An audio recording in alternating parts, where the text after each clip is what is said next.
बंगाल के राज्यपाल आर.एन. रवि ने बंगाल विधानसभा को भंग कर दिया।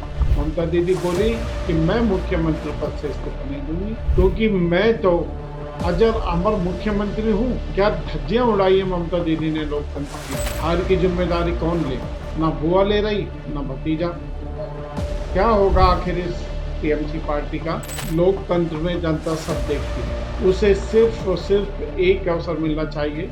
उसे वो अवसर मिला और सुरक्षा की गारंटी मिली। ममता दीदी की सत्ता को उखाड़कर बंगाल की खाड़ी में फेंक दिया। आपको बंगाल की बहन बेटियों की दुआएं अवश्य लगेंगी। जिन लोगों को जिंदा जला दिया गया और परिवार के परिवार आपके चमचों ने, आपके गुंडों ने बर्बाद कर दिए, आपको उनकी बददुआ लगेगी कि जब आपने 7 जुडिशरी अधिकारियों को जिंदा जलाने के लिए लाक्षागृह तैयार करवा दिया था कि आपके कुकर्मों ने तो कोई कमी नहीं रखी बंगाल को धूल भस्मित करने की, बंगाल में आग लगाने की, सनातन का नाम मिटाने की। आप हिंदू हैं?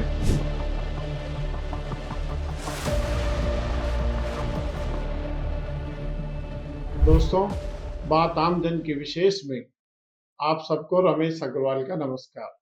ममता दीदी नमस्कार, जय श्री राम, सत श्री अकाल।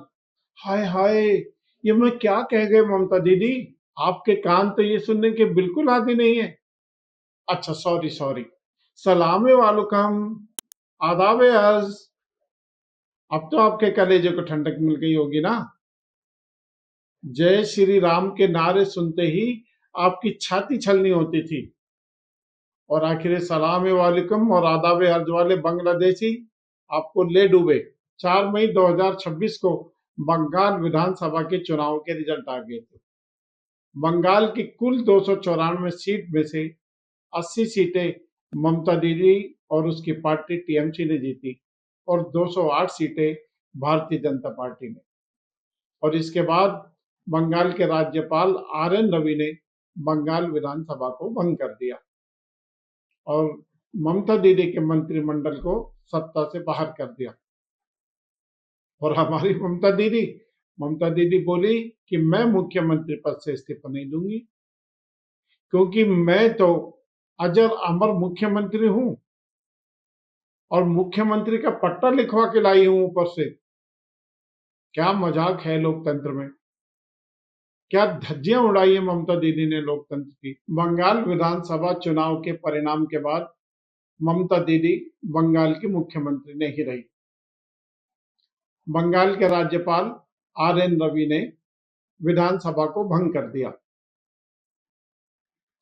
बंगाल विधानसभा में जो टीएमसी की सरकार थी वो सत्ता से बाहर हो गई। लेकिन हमारी ममता दीदी अजर और अमर मुख्यमंत्री होने का पट्टा लिखवा कर लाई है।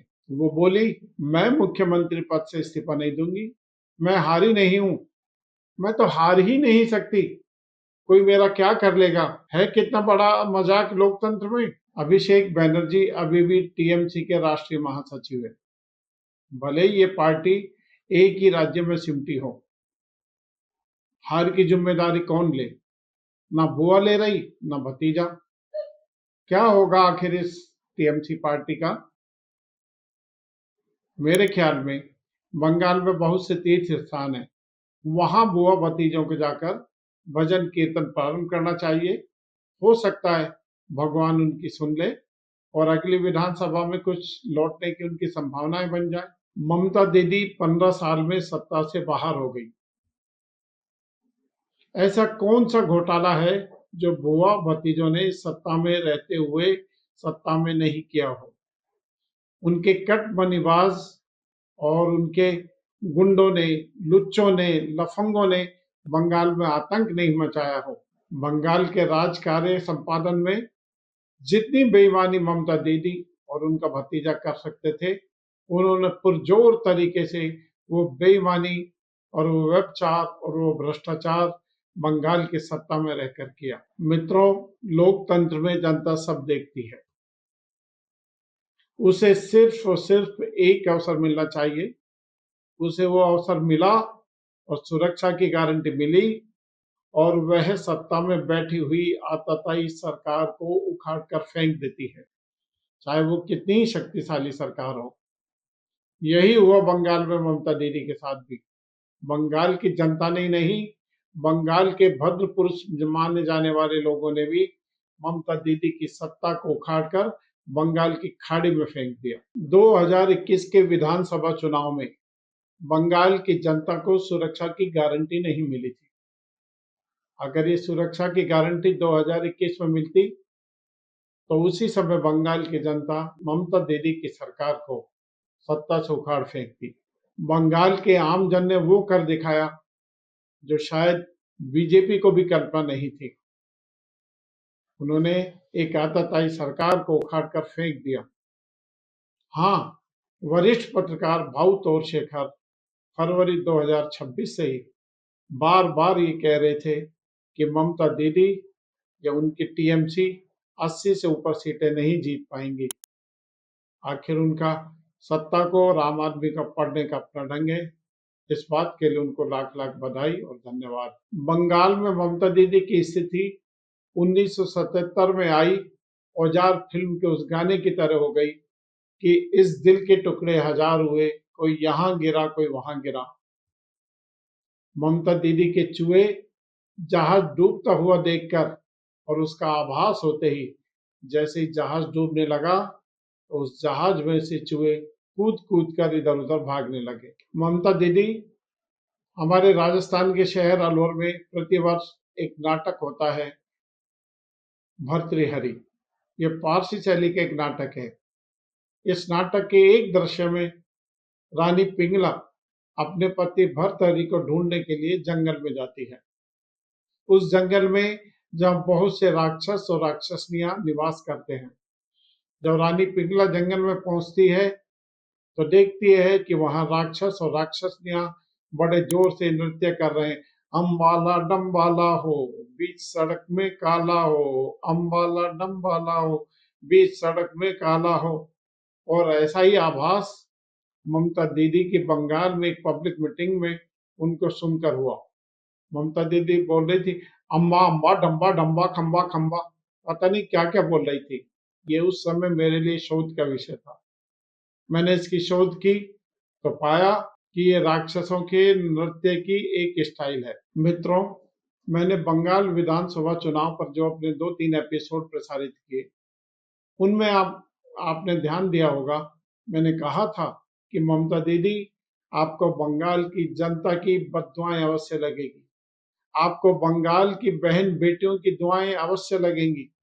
ममता दीदी, आपको बंगाल में जिन लोगों को जिंदा जला दिया गया और परिवार के परिवार आपके चमचों ने, आपके गुंडों ने बर्बाद कर दिए, आपको उनकी बद्दुआ लगेगी। और वह समय बहुत दूर नहीं था, जल्दी ही आ गया, बद्दुआएं आपको लगी। आपको 1 अप्रैल 2026 की मुर्शिदाबाद की वो घटना भी याद होगी कि जब आपने 7 जुडिशरी अधिकारियों को जिंदा जलाने के लिए लाक्षागृह तैयार करवा दिया था। वो तो धन्य है उस समय भारत के सीजेआई श्रीमान सूर्यकांत जी का, जिन्होंने रात भर जागकर उन लोगों को बचा लिया। बाकी आपके कुकर्मों ने तो कोई कमी नहीं रखी बंगाल को धूल धूसरित करने की, बंगाल में आग लगाने की, सनातन का नाम मिटाने की। आप हिंदू हैं? ममता दीदी, आपके कारनामे तो बंगाल में इतने हैं कि अगर उनको कई महीने भी गाया जाए, उनकी शोध की जाए तो कम है। कौन सा ऐसा बुरा काम है जो आपने और आपकी सरकार ने बंगाल में नहीं किया? सत्ता में बैठा हुआ मुख्यमंत्री या देश का प्रधानमंत्री उस आवाम की, उस जनता की माँ होती है, उसका पिता होती है। आपने इन सारी जिम्मेदारियों को खत्म करके अपने गुंडे, अपने लुच्चे, इनको खूब मौका दिया कि जाओ बंगाल की जनता को लूटो, जो आप कर सकते हो करो, बहन बेटियों की इज्जत लूटो, उनको सड़कों पे नंगा घुमाओ, उनके घरों में आग लगा दो और उनके घरों में जो भी है उसको लूट लाओ। क्या यही है सत्ता करने का राज आपका? क्या आप सत्ता में रह के यही सब कुछ करना चाहती थी? होगा, सभी का इलाज होगा। शुभेंदु सरकार हर आतताई के साथ, ममता के गुंडों के साथ वही व्यवहार करेगी और उनका वही इलाज करेगी जो उन्होंने आम जनता के साथ किया। शुभेंदु सरकार ने सत्ता में आते ही ओबीसी आरक्षण में जो मुस्लिम वर्ग को स्पेशल आरक्षण दिया गया था उसको समाप्त किया, लव जिहाद पर कार्रवाई की और भू माफियाओं पर कार्रवाई जारी है। इसके अलावा भी शुभेंदु सरकार विभिन्न ऐसी बातें और विभिन्न टीएमसी के ऐसे कारनामे जो जनता के हित में नहीं थे, उन सब की जांच कर रही है। टीएमसी के 28 में से 20-22 सांसदों ने ओम बिड़ला जी को टीएमसी से अलग होने का और अपना अलग दल बनाने का एक निवेदन पत्र दे दिया है और उन्होंने एनडीए के साथ बैठने के लिए स्वीकृति मांगी है।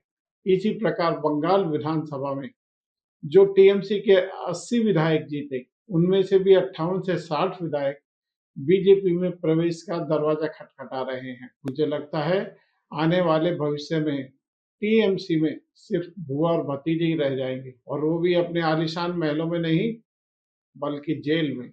उनकी जगह होगी जेल में। बंगाल और उसकी कथा समय समय पर चलती रहेगी और मैं आपको सुनाता रहूंगा। आज के एपिसोड में इतना ही। आप सबको बहुत बहुत शुभ रात्रि, नमस्कार। कल फिर एक नए एपिसोड के साथ हाजिर होंगे। आपको ये चैनल कैसा लगा? आपको ये चैनल अच्छा लगा तो इसे लाइक कीजिए, शेयर कीजिए और सब्सक्राइब कीजिए। धन्यवाद।